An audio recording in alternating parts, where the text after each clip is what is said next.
Here's McDavid. He's put together 2 postseasons with 30-plus points, 6th player in NHL history to accomplish that. Though Wayne Gretzky did it a whopping 6 times in his career. That's a whole other story.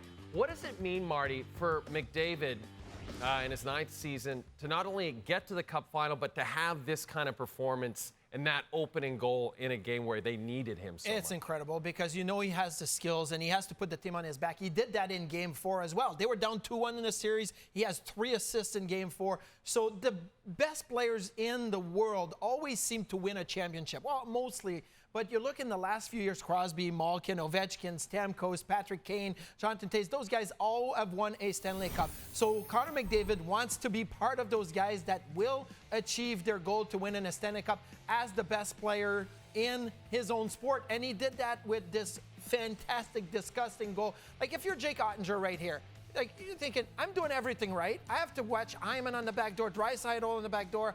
RNH doesn't even know what to do. He says, let me get out of the way, right? It's like Michael Jordan grabbing the ball and saying to everybody, get out of my way. I'm going to make something happen. He was fantastic. So the fact that he put his team on his back, down 2-1, 3 assists, the great performances in Game 5 and now Game 6 is exactly what the Oilers wanted. And McDavid just, you know, his legacy is being cemented now in these playoffs. And this is a team that, just like the 2019 St. Louis Blues, just the second team in history to be at least 10 points out of the playoffs of the regular season and go on to make it to the Cup Final. Who deserves credit for this turnaround? And you can't say Connor McDavid's old agent, Jeff Jackson. He's the president of the team. Well, I know that Jeff Jackson was around the area Otters back in the days when McDavid was his client, and he saw Chris Knoblauch coaching the area Otters and doing a great job. And obviously, I'm going to say to coach Chris Knoblauch, because just like the St. Louis Blues hired Craig Berube, and then he was able to take his team to win a Stanley Cup Finals, but also you look at Mike Sullivan with the Pittsburgh Penguins. He did the same thing, coming in halfway in the season and changing some things. But the way that Knoblauch has been able to change the identity of the Edmonton Oilers. When you go to a game in Edmonton, you look at the banners and you say, oh, you know what? These high-flying Oilers, the Gretzky and Curry and Messier and Glenn Anderson and Paul Coffey, and, you know, you think the Oilers are going to do it with McDavid and Draisaitl in the same way. No, it's their defensive structure that has won, their special teams, penalty kill, everything. And that's coaching. And it's not just Chris Knoblauch, it's the coaching staff, but he's the head of that. He has to delegate. He has to make sure everybody's doing their job. So a big credit to Chris Knoblauch for the turnaround and what the Oilers have been able to do now in these playoffs. Okay, so if you're picking a Conn Smythe winner on the Oilers up to this point before we even get to the final, who's your guy? Well, am I allowed to pick Connor McDavid? Because, you know, the Conn Smythe is the most valuable player. So I'm looking at value, and I look at McDavid's value to his team right now, and every game, how he can change the rhythm of a game, how he can put the team on his back. And I know Evan Bouchard's been fantastic, but before Game 6, I was thinking, oh, let's see how it goes in Game 6 to kind of have that early Conn Smythe pick. And as soon as McDavid scored and as soon as he made that play to Hyman, I'm like, no, that's McDavid right now. He's the leader. He's not only the captain on and off the ice, he is their emotional and physical leader on the ice. So, yeah, the valuable aspect to it, it's Connor McDavid. So I'm going to say Connor McDavid for that one.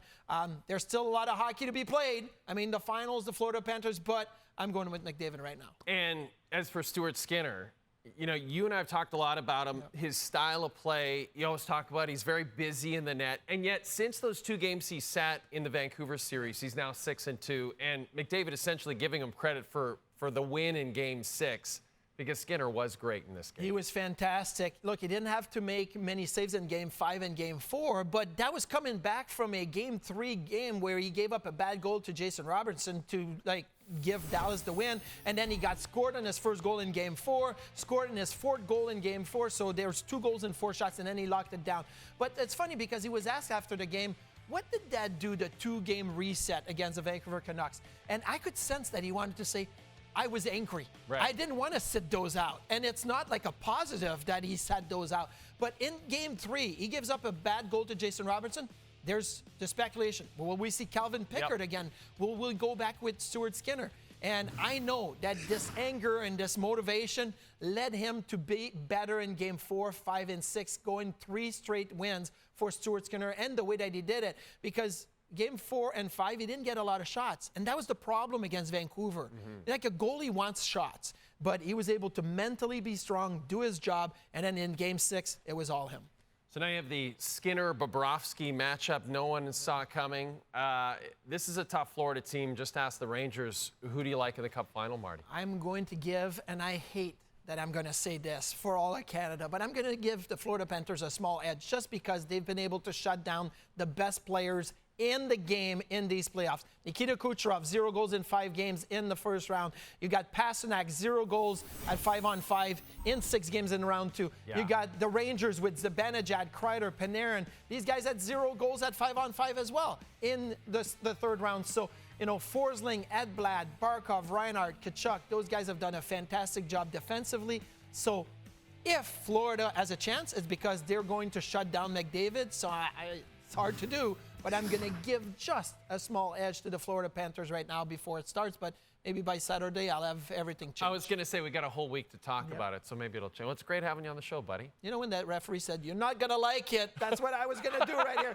Not going to like it, but that's where I'm going to go. But I was also 0 for 2 in the conference finals. Right. So maybe I'll be 0 for 1 in the finals. Maybe. That's right. Yeah, that's right. You're picking against them, and maybe because of that, they'll win. Thanks for this, Marty. Appreciate it.